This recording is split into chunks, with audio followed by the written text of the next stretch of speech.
So it turns out we are going to talk about the game, after all. Hello, Canucks fans. Welcome back to another episode of Canucks Conversation. My name is Dave Wujelli. I'm joined by Harman Dial. Our show is brought to you by Bet365. I wonder what you would have got if you did comeback, live moneyline comeback when the Canucks were down by 3 goals with a minute left. And obviously that's the story of this game, and it's going to be the main focus of what we talk about. So let's just start there. I'll set the scene, okay? Canucks are down 5-2.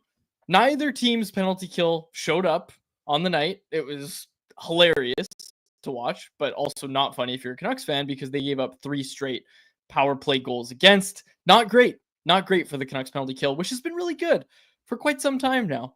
So not a good night.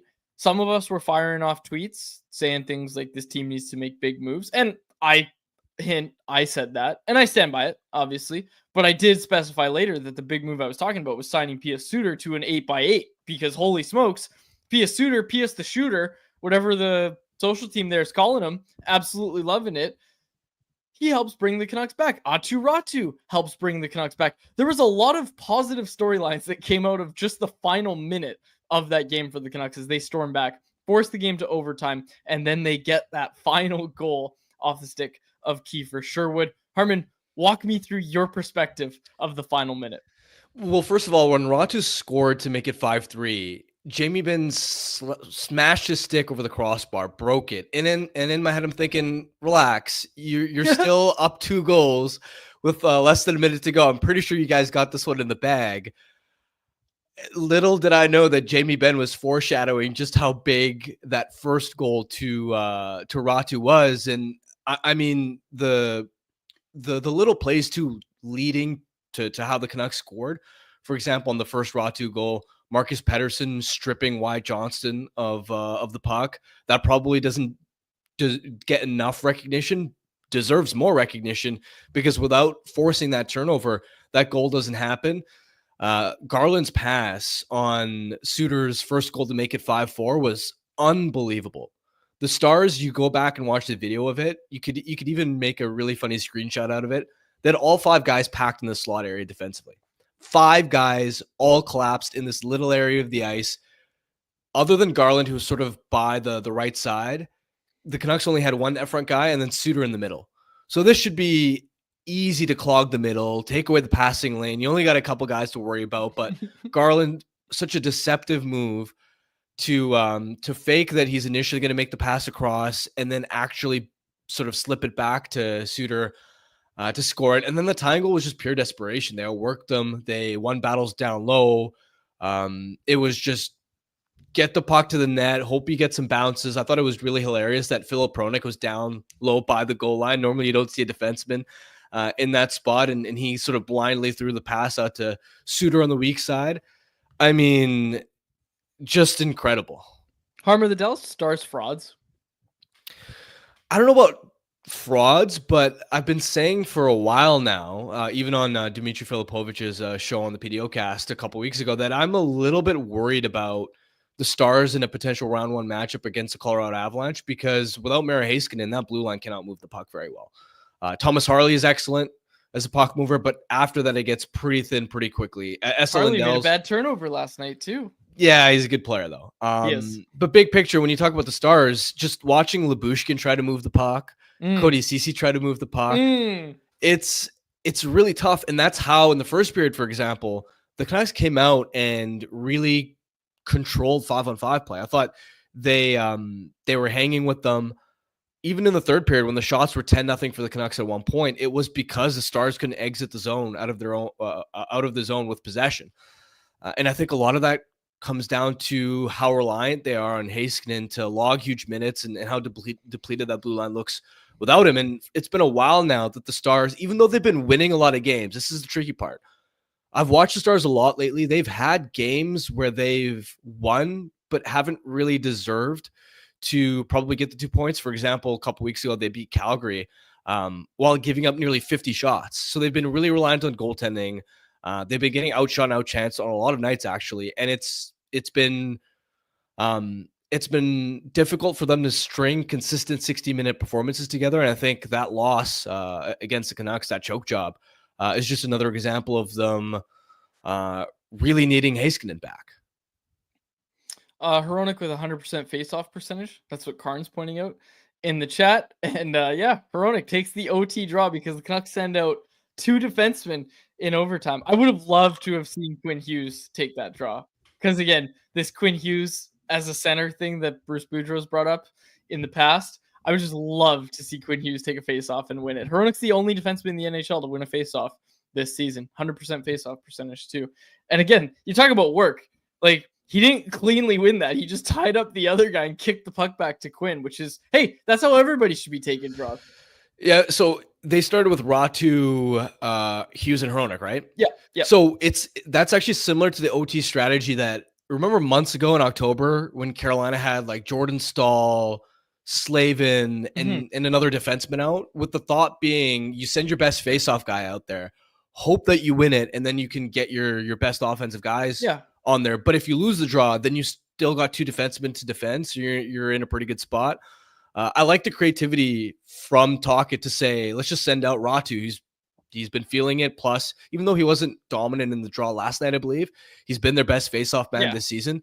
And obviously it didn't work because he got waved out and Hronik ended up having to take the draw. But I like the thought process to go down that direction. Yeah, absolutely. And the other thing that we haven't mentioned about this late comeback, the Stars scored an empty net goal. Like, it was 4-2 and the Canucks pulled their goalie, and then the Stars made it 5-2. And I was writing instant reaction. I'll be honest, I had 5-2 loss in the headline. In the final words of instant reaction were like, the Canucks really battled in this game, but the dagger was the 5-2 empty net goal. That was it. That was all she wrote.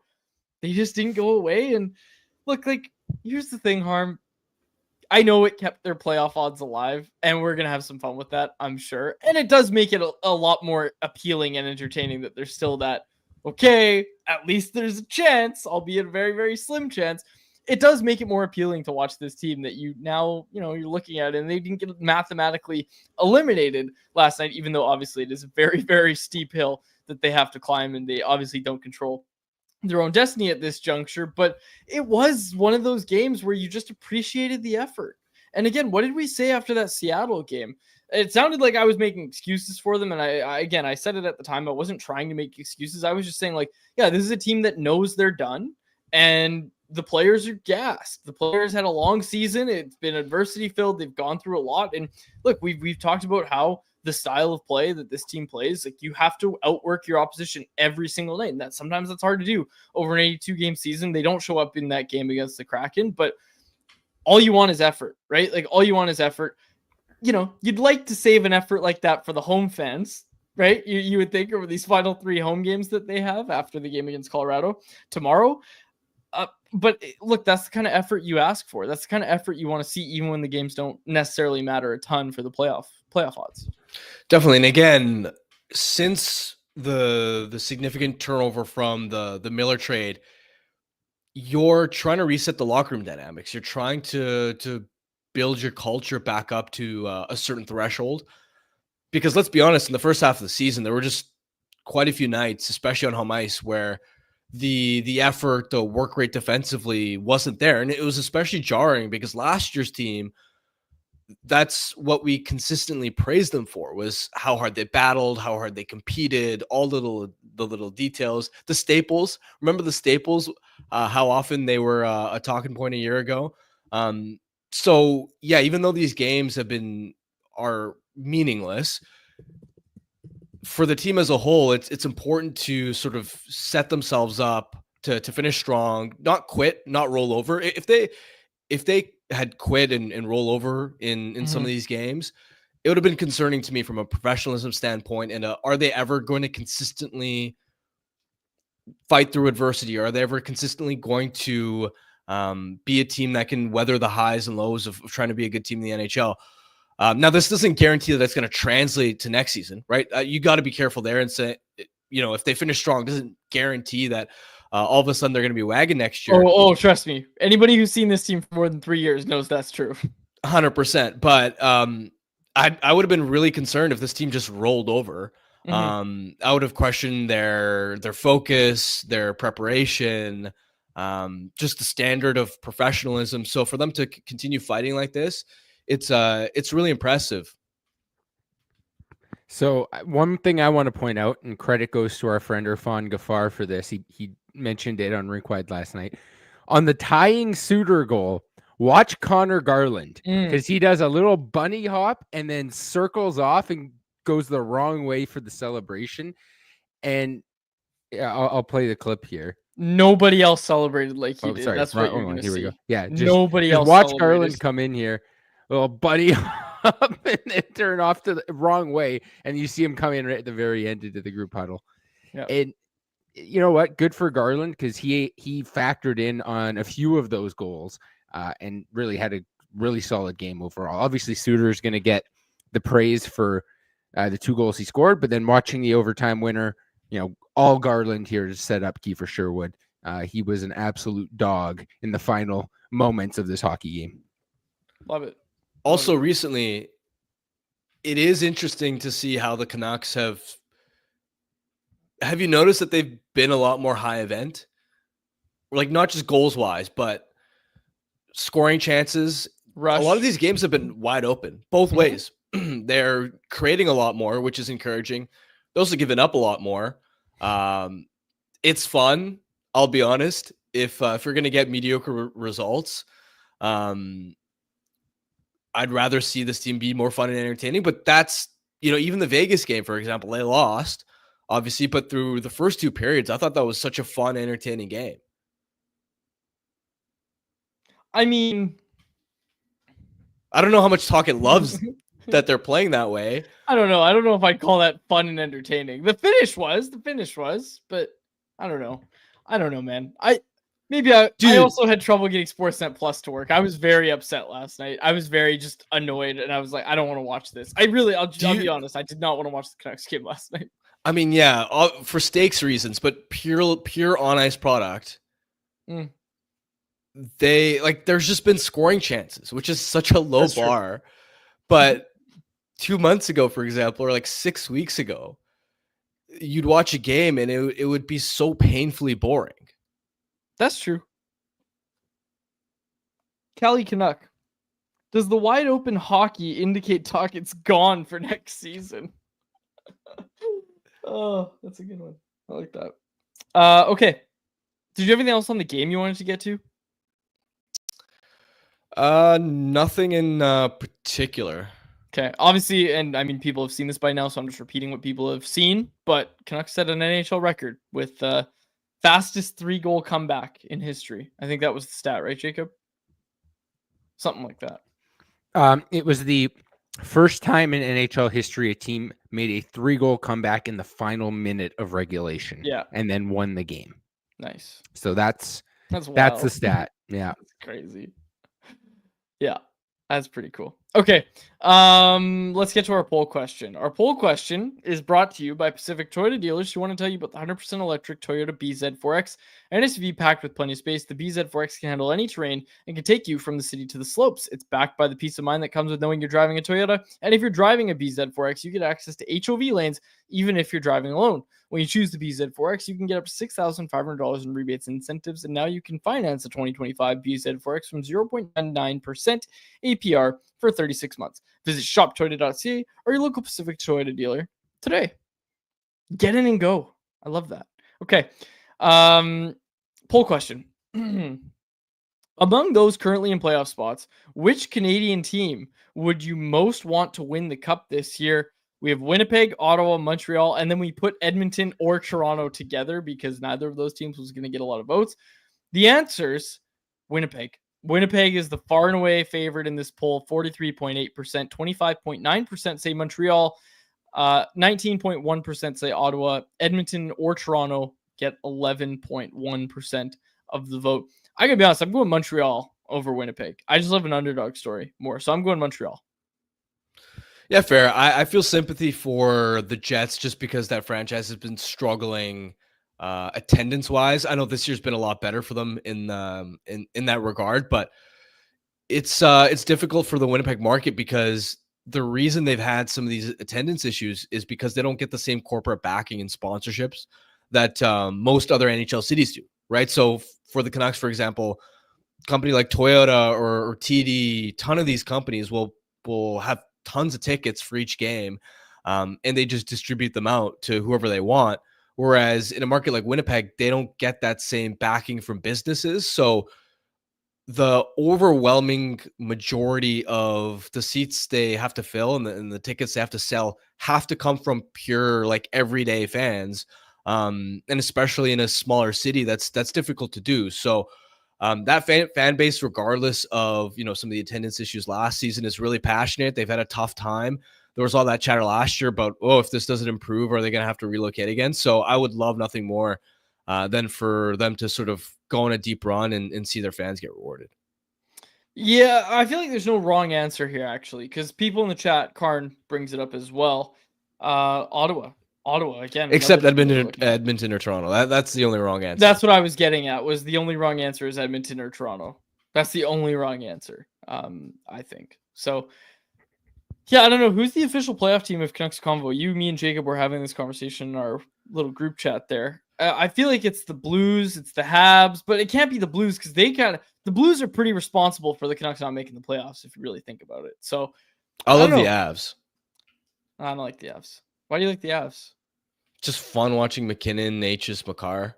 That's right. And they might be getting Landeskog back. He's been loaned to the AHL on a conditioning stint now, so we could see Gabe Landeskog return for game 1 of the playoffs. Okay, I'm not going to say who, but I was talking to a player, and we were just texting back and forth, and we were talking about Gabe Landeskog, and he's like, ex-player. He's not active. Okay, no more hints.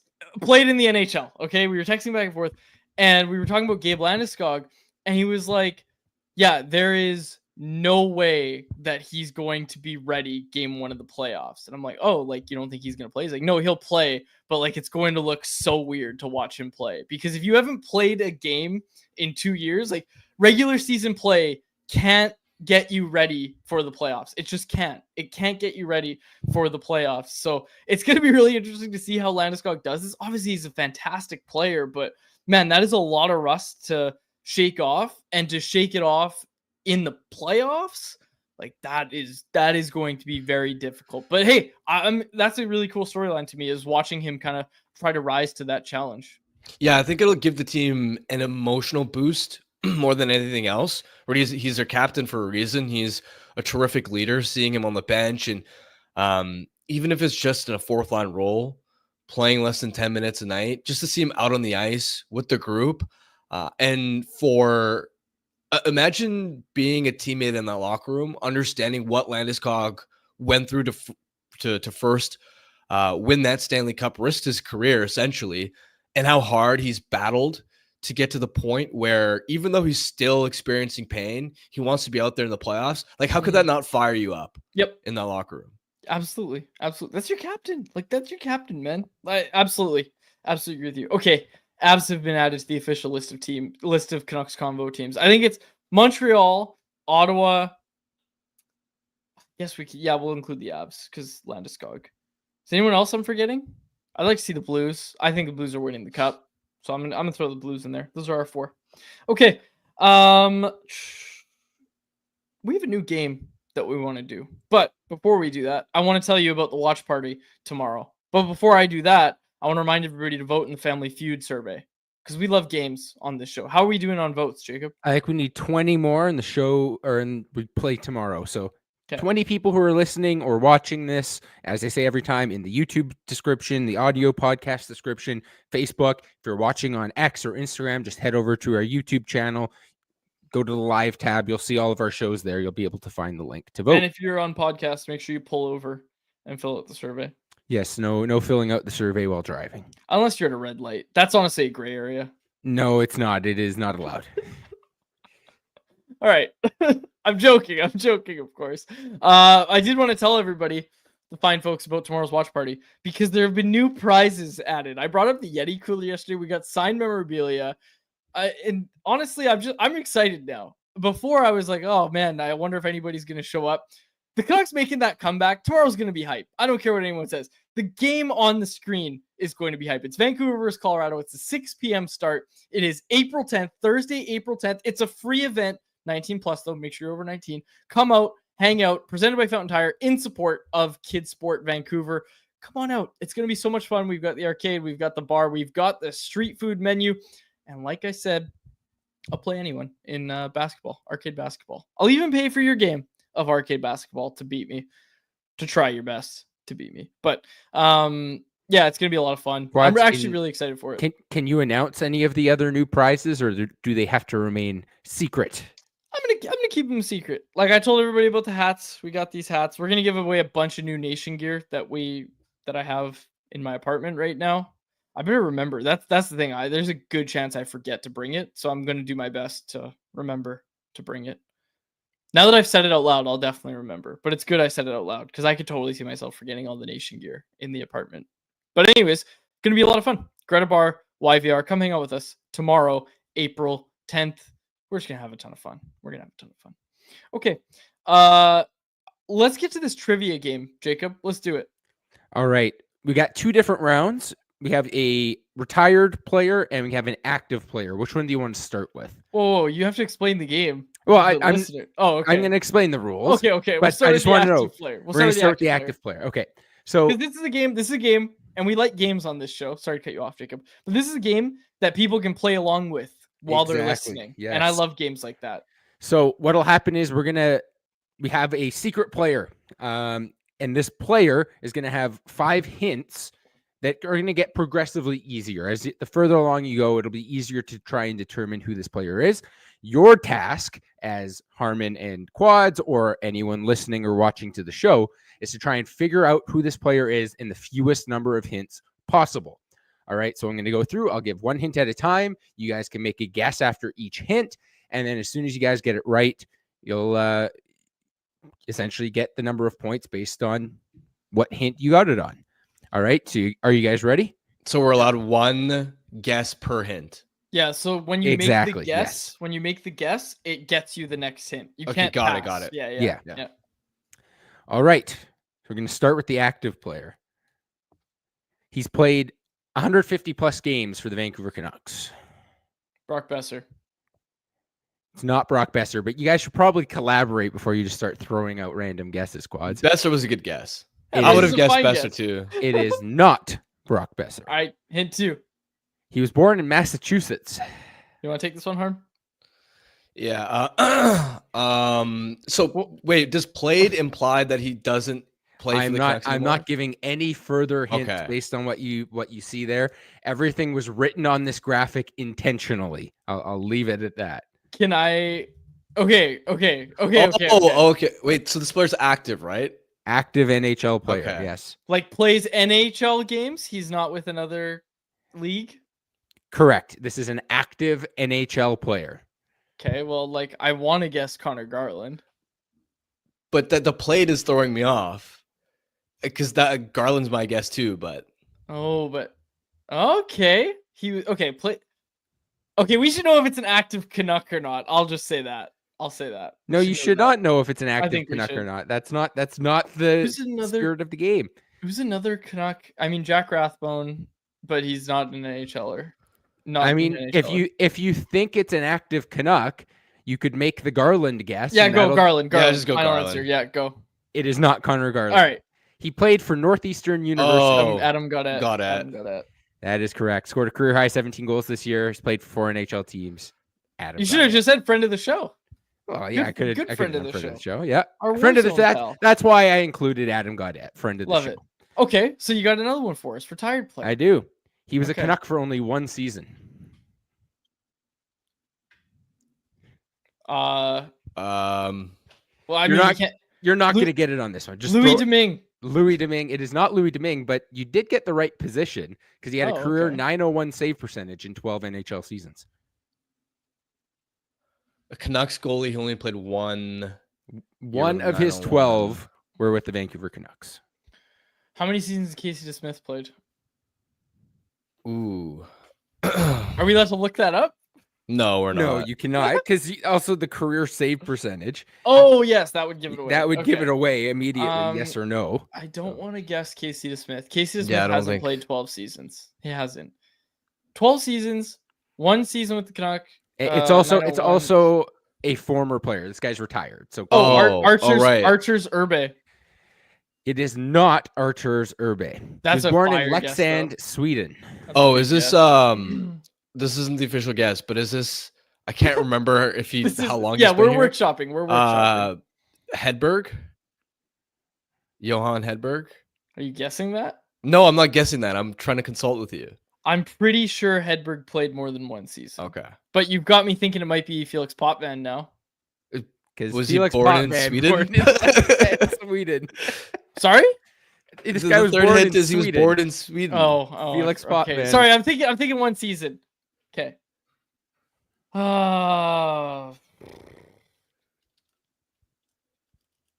See, like we have to throw it a guess. You can't just okay. Yeah, let's go Hedberg. Go. Well, that was a good guess to throw out. He was a starter for Pittsburgh in 2002 and Atlanta in 2010. Nicknamed the Moose. It is Johan Hedberg. Nice. Good call, Harmon. You guys got it on hint 3 both times. Good work. That's pretty good. That's really good. I'm proud of us. That's a fun game.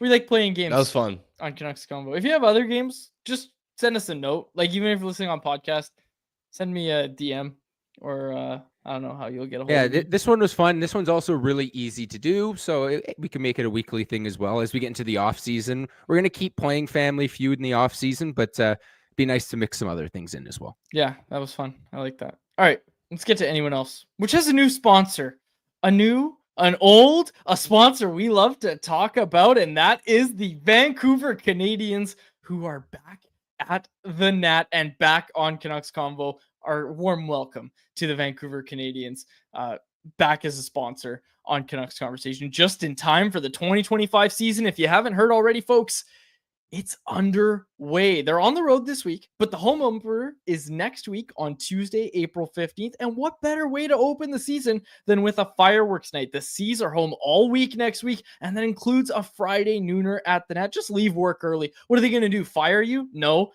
Get your weekend started early. First pitch is at 1:05 p.m. I think Harmon and I are both going to be sick on Friday. And Jacob, no show Friday, fellas. No show next Friday. We gotta. Although Jacob, next Friday is also Good Friday ahead of Easter weekend, and I think we're not doing a show Easter Monday, so we probably shouldn't skip our Friday show next week. Yeah, get the C's on the line. Let's do a show from there. We talked about that last year. I think like we should absolutely try and do it this year. Do we have the technology? We do have the technology. Hey, we did shows from an Airbnb in Penticton this season, and they went flawlessly. So, you know what? We'll work something out this year. I don't know. Maybe something close to the draft or close to free agency when the weather's nice, and we can actually get like an important show where we're gonna have a lot of people tuning in for some good info. And then hey, the C's get the most out of having us at the Nat. We'll definitely work on that. We'll get a live show from Nat Bailey for sure this summer. It is supposed to be sunny next Friday as well, so keep an eye on that. Like I said, Friday nooner at the Nat. The week's gonna end with a White Spot Family Fun Sunday afternoon game where the kids get to run the bases post game, and they don't ID you. I've checked; they don't ID you. You just get to White Spot Family Fun Sunday afternoon game. Kids 12 and under get to run the bases post game. For tickets, call 604-872-5232 or check out CanadiansBaseball.com. A lot of fun. Did you ever go to Canadians games growing up, Harm? I can't remember if you've had this conversation. Like as a child. Not as a child, no. Okay. So they got these bouncy houses as well down the third baseline. Did they not ID you for those either? No, no. Yeah, the last year they had a nice addition to it. I'm just kidding. But yeah, check out the Vancouver Canadians. Super happy to have them back as a sponsor. Okay. Yeah, this one from Jeremy Lee, as we were talking about the Canadian playoff teams as well. He said this might be the only window to make that big push for the Jets. That's an interesting way to look at it. Like the Jets' competitive window. I feel like they have enough young players coming through. And man, we didn't even talk about Chaz Lucius yesterday. Did that come down after the show? Is that why we didn't talk about it?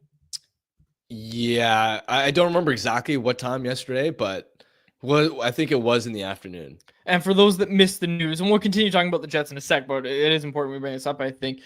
Jets prospect Chaz Lucius retires at 21 due to a hereditary tissue disorder. He put out a statement where he talked about the struggles that he was having to stay healthy, and that he's been diagnosed with Ehlers-Danlos syndrome, EDS, which is a hereditary disorder that affects the connective tissue that stabilizes and supports the joints and organs throughout the body. He's been advised to stop playing. Honestly, just heartbreaking. Like, that is just such a tough blow for a young player. You work, that's the thing, is you dedicate your life to the sport and working your way up. And yeah, just, he worked hard to get drafted. He's an 18th overall pick in the 2021 draft. And to have that all kind of taken away from you, that is, I feel for him. I really do.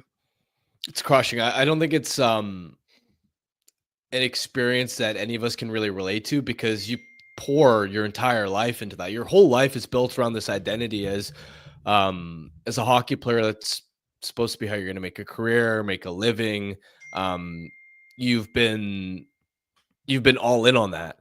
And then to have that robbed from you, taken away abruptly, it's devastating. And I can only imagine how that feels. What is this iMac article that people are talking about? Do you have it, Jacob? Yeah, so it just dropped. It was sit down with Quinn Hughes, kind of talking about the weight of this season. It's been difficult, but he also does talk about the coaching staff, and I think that's what a lot of people want. So I'll put it on screen for you here, and Quads, you can read it and go through it. We'll wait for Harmon to get back. He's going to grab his phone, which is blowing up right now. And there we go. Harmon's back. So here we go. This was from IMAX article in his interview with Quinn Hughes. This is the quote.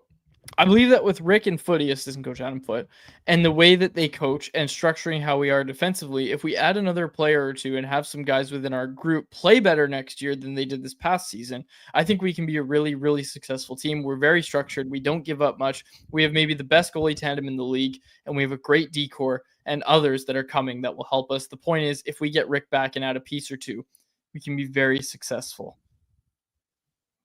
Huge endorsement for Rick Tocchet. Doesn't sound like a guy that wants to quit on this team, Harm.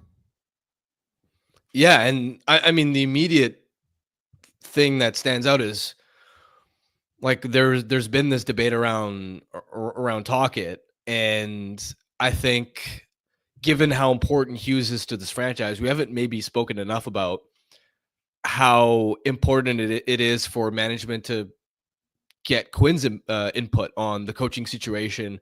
And to see this type of endorsement, like, that's the first thing that honestly sticks out to me. And secondly, it is really encouraging to see that Quinn has this type of belief in the group. And honestly, I could see the Canucks being a bounce back team next year. You look at how many things went wrong for this group, got hammered by injuries. A number of guys led by Elias Pettersson that underperformed expectations individually.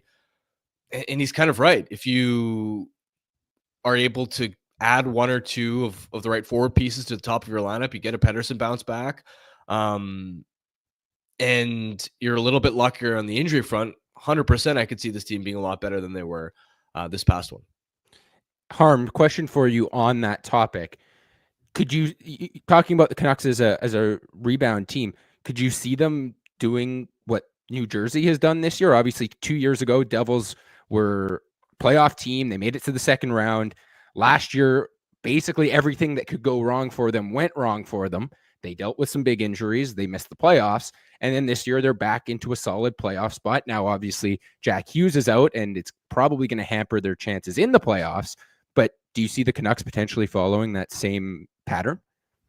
Yeah, 100%. Now, I don't think the Devils have more elite talent up front, right? It's not just Jack Hughes. It's Jesper Bratt is probably one of the most underrated star players in this league. The way that he's been dragging that offense, the Canucks don't have a winger that's close to a Jesper Bratt.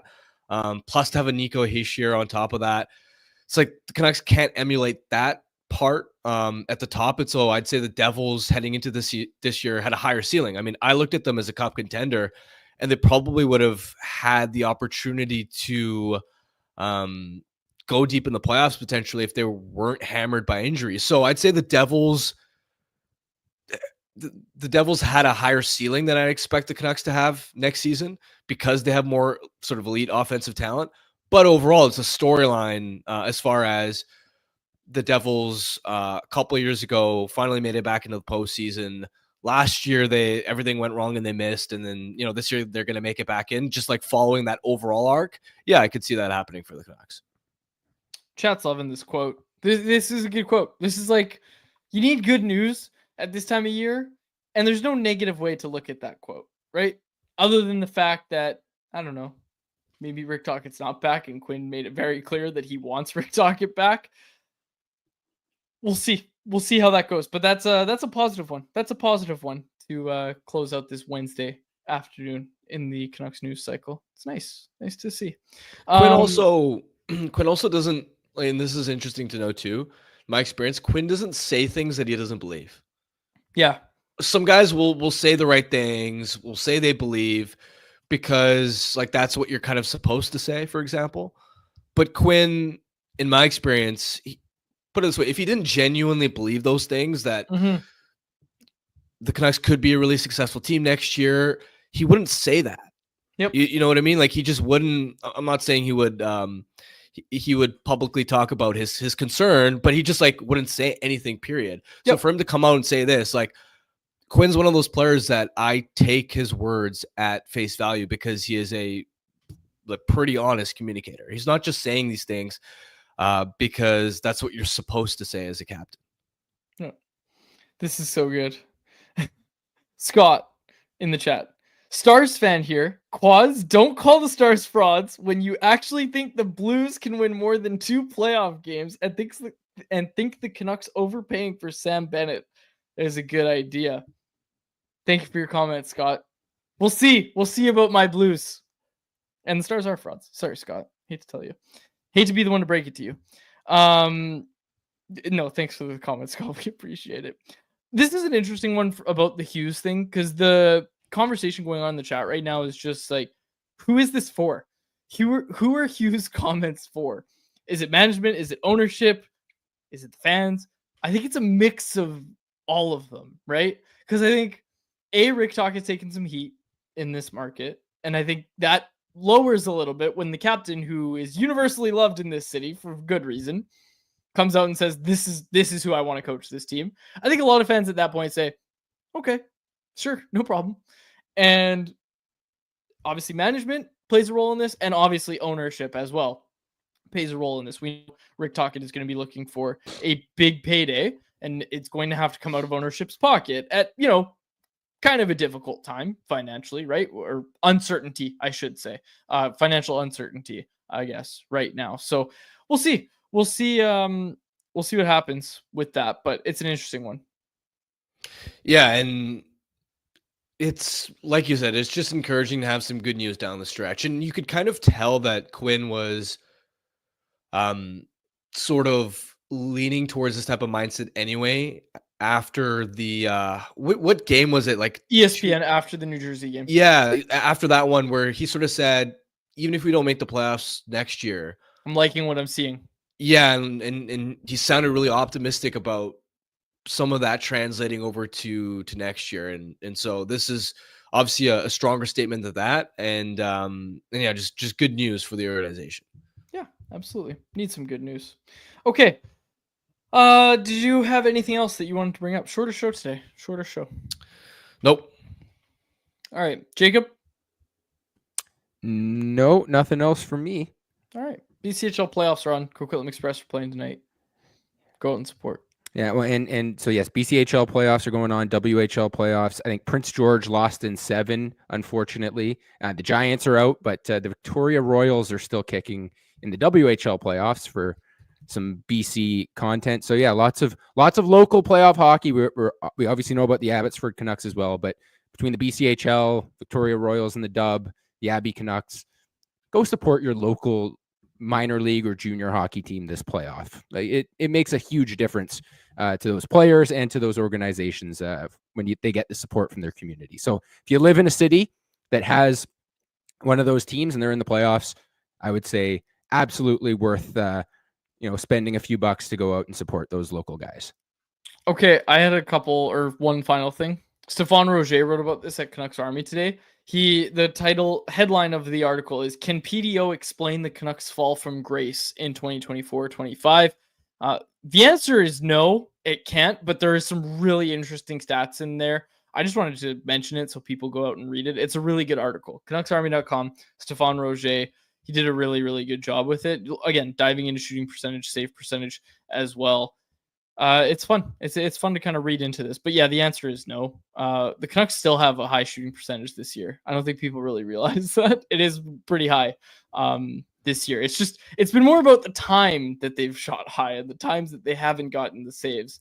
I think that's been the big thing for them. Well, for next year, it's more about the save percentage side of it. Mm-hmm. Right? I think this year, other than Lankinen starts, the Canucks didn't get very good goaltending. And most of that was because 9th worst team save percentage in the league. Yeah, and most of that was because Demko is obviously out, and it took him some time to shake off the rust coming off of his injury. But I mean, we saw Artur Shilov starts too. The Canucks record during Lankinen starts were like they've played at a playoff pace. So if they keep Demko, which obviously isn't a guarantee, but if they go down that direction, you roll out Demko Lankinen next year, and fingers crossed Demko can stay healthy. Your goaltending could really bounce back, and all of a sudden that alone could give you strong bounce back potential. You're right. You're absolutely right. It's really good. It's a really good article over at CanucksArmy.com. Let's get to our Bet365 bet of the day. We didn't really talk about the Canucks' path to the playoff, but folks, the Minnesota Wild need to keep losing. And they are heavy favorites tonight. Minnesota Wild are minus 350 on the money line against the San Jose Sharks. Sharks are 275 underdogs. Harman, you be the judge of it. If I pick Sharks money line, is that a bad idea because it'll go the other way? Bad idea. Okay, so just stay away from it. I think for this season, we've agreed that you shouldn't do anything that has any type of influence or effect on the Canucks. Okay, deal. Well, the St. Louis Blues and the Edmonton Oilers are playing, and that one's just even. It's minus 110 for both teams on the money line, and we are taking the Blues. For sure, I'm taking the Blues here. I bet on the Oilers last game against the Ducks. That was a mistake. I'm taking Blues. Blues money line, minus 110 odds. You can get that over at Bet365. I don't have my ad scripts open. Hold up. That hasn't happened in years. Okay, found it. Okay. That was our bet of the day, brought to you by Bet365, where every nail-biting overtime win is a barn burner. Every face-off, hat-trick, power play, shot on goal, penalty shot, and every suspenseful minute in between is amazing. Wherever the moment, it's never ordinary at Bet365, an official partner of the NHL. Download the Bet365 app and use the code NATION to get in on the game. Must be 19 plus to play. If you choose to play, please play responsibly. Don't forget to come out tomorrow, folks. Watch party, Greta Bar, YVR. It's going to be a ton of fun. But we will close it out there. For my co-host Harman Dial and our technical producer Jacob Lazar, my name is Dave Jelly. Thanks so much for the host of Canucks Conversation. Canucks Conversation is live Monday through Friday, every weekday at 2 p.m. over on the Canucks Army YouTube channel. Make sure you like, subscribe, and interact in the YouTube live chat every day with us, folks.